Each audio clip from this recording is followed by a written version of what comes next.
2 months ago, I told you that I built a personal curriculum and I gave you a tutorial on how to do it so that you could follow one as well. But between me and you, I actually didn't end up following through with it. I made it to about week 2 or 3, and then by week 4, I kind of just fell off it, and it just wasn't as effective as I thought it was going to be. And honestly, it's because I did not structure it in the best way that I could have. So I'm back with the Personal Curriculum 2.0, the fully fleshed out personal curriculum workbook that I created in order to make 2026 personal curriculum the most effective that it has ever been. This is just going to be a way to get all of your goals achieved and to hold yourself accountable. And it has a lot more structure than the one we did in the last video. So let's get into it. The first thing that I added this time that I didn't have last we spoke was a personal audit. Last time I basically just hopped right into choosing my core focuses and my electives, and I really was college inspired when building that personal curriculum. Personal audit is just there to help me analyze where I'm at currently in my life and what areas need a little more attention, to be more intentional in every capacity of my life, if that makes sense. All right, a little earlier I mentioned the level up progression bar. Basically, this is a tool that provides a visual representation of your current state of imbalance. It assists you in identifying which areas of your life requires the most attention in your personal development journey. For example, if your career is at an 80% but health is at a 20, your action plan that we'll build later on should likely prioritize a health-focused curriculum for the first quarter. So as I was editing, I realized that I didn't explain a couple of parts of my personal curriculum workbook in a way that was understandable.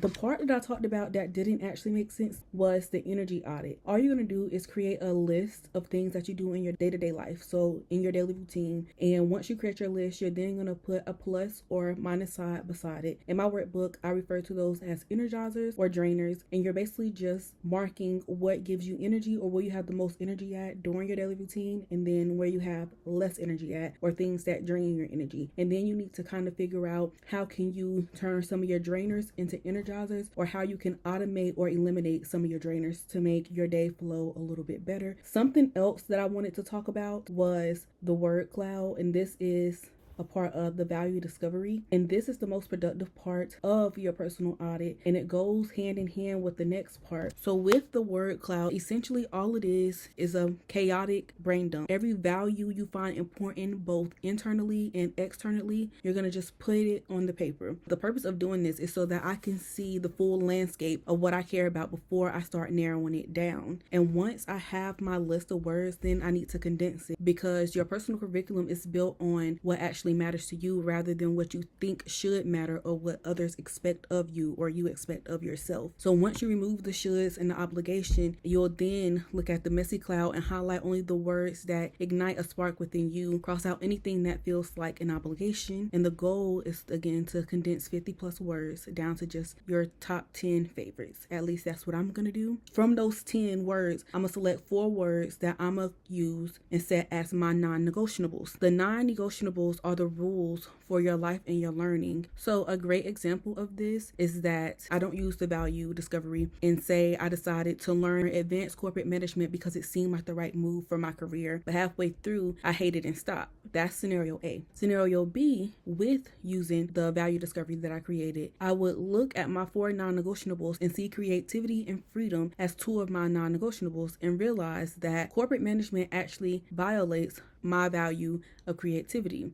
Because I know my non-negotiables, I pivot my career focus to digital content strategy. This still serves my career goal, but because it aligns with my core values of creativity and freedom, I actually stay motivated to finish the curriculum. And now that I explained both the energy audit and the value discovery page of my personal curriculum workbook, we can jump back into the actual video where I'll talk about the word of the year. The word of the year will be used to establish the tone for the entire year. So it'll be a word that reflects my goals and aspiration. This word will serve as my personal mantra, steering my choices and helping me stay grounded as I journey through the upcoming months. Once I have my word, then I have to reflect on why I chose that word. Moving into the 4-step planning process, it's 4 steps that I put on here that I'm going to utilize in order to help create my personal curriculum. The first one would be writing down all of my aspirations. This basically, in short, is just a brain dump. It's nothing more or less to it. It's just a moment to sit down with myself and kind of just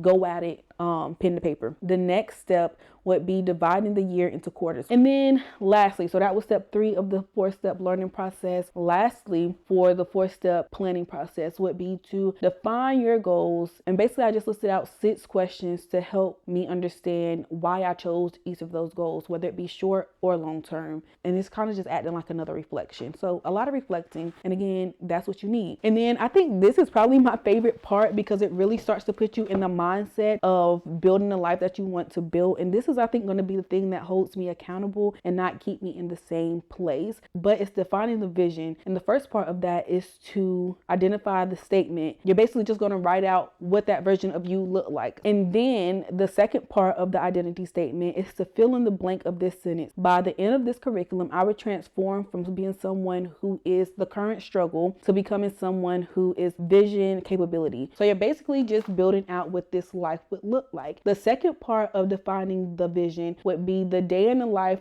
practical reality. Imagine a random Tuesday from now. What would that look like 6 months from now, a year from now? What would be the first action you take in the morning? So you're just kind of thinking about what would it look like if you were already living the life that you wanted to live or being the version of yourself you wanted to be. The last part of defining the vision is to establish success markers. So how will you physically know you arrived? And then from there, you will set milestones for each of those things. All of that stuff leads into the personal curriculum action plan, where you'll determine your main focus area, learning pillars, duration for quarters 1, 2, and 3. Now that I explained the personal curriculum workbook, I'm going to build an action plan with you. Now, I'm going to be honest, this is not my action plan or my personal curriculum. I just made a mock character up, like a fake character, and created it for them. But I do want to work through an action plan together because I said I would and I want to keep my word. This is Sarah. Say hey to Sarah. Hey girl. She's 32 years old. Her occupation is marketing manager at a tech startup.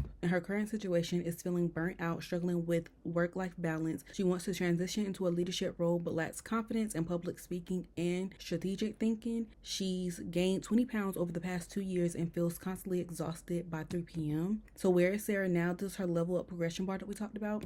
Her career is at a 75%. Her health and wellness is at a 25%. Her finance and wealth is at a 50%. Her relationships are at a 60%. Her personal growth is at a 40%. Her spirituality is at a 30%. Her physical environment is at a 45%. And her fun and adventure is the lowest. It's at a 20%. And the key insight here is that her health and wellness, I spelled wellness wrong here, don't mind that. But the key insights here is that health and wellness and fun and adventure are Sarah's biggest imbalances. She's been sacrificing her physical well-being and joy for career advancement, which is holding her back. Energy audit. So we're going to audit her energy. This is where she just made her entire list and she used plus and minus signs to identify her energizers and drainers like we talked about. So morning coffee on her balcony watching the sunrise when she has time is a energizer. Scrolling Instagram for 30 minutes before bed is a drainer. Brainstorming creative campaign ideas with her team is an energizer, while staying up to 1 a.m. to watch Netflix to decompress is a drainer. Clutter apartment making her feel overwhelmed when she gets home is a drainer. Learning something new through podcasts during commute is a energizer. Sunday meal prep when she actually does it is an energizer. And hitting snooze 3 to 4 times every morning is a drainer. Her reflection after doing this is that she realized that her peak energy is around 7 to 9 a.m. She's currently wasting it by snoozing and scrolling. She'll move her leadership development, reading, and public speaking practice to this window, so to the 7 to 9 a.m. window. And then this is her value discovery word cloud, where she did a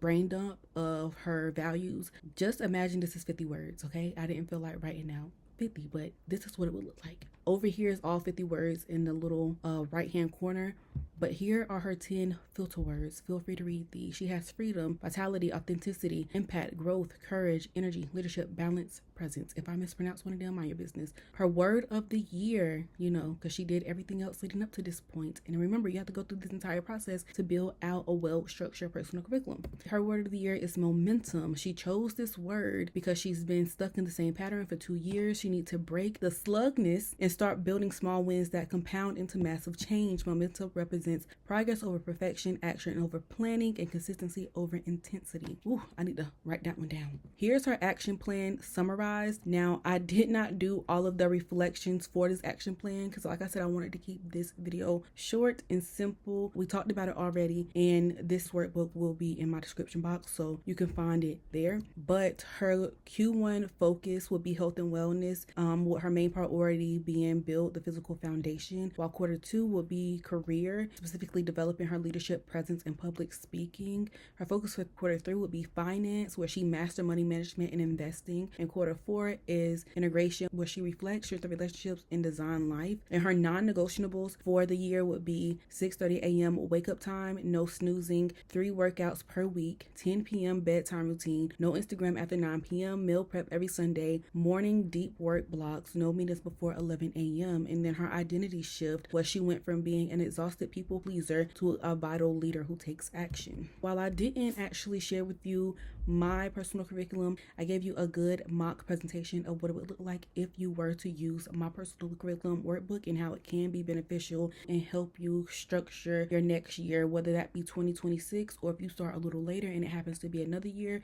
This template is available in my description box. You can download it at a cost. It's only $2, not much, but I recommend printing it off and putting it in a binder if you do print, or using it digitally. And you can use it digitally in Google Docs, GoodNotes, Notability, Canva, Freeform, maybe even your notes apps on your phone or iPad or computer. And that's basically my personal curriculum 2.0. It's basically just a better version of the personal curriculum that we spoke about the last time. It is a lot more work, but I feel like this really can set the tone for your year. I made this workbook just to give me more structure and a better foundation. I think this is probably 100 times better than what I did in the last video, because the last video I really just was heavily college inspired, and you can see now that I really didn't assign myself any assignments outside of like the weekly reflections, quarterly reflections, and then the year in review. Let me know if you're going to use this, or if you're doing something different for 2026, or if you're watching this after 2026. Let me know, because I always love to hear different perspectives on how people are going about achieving their goals. If you like this video, make sure to give it a big thumbs up, hit the like button down below, turn your post notification bell so you don't miss when I post, and like always, I'll see you in the next one. Bye.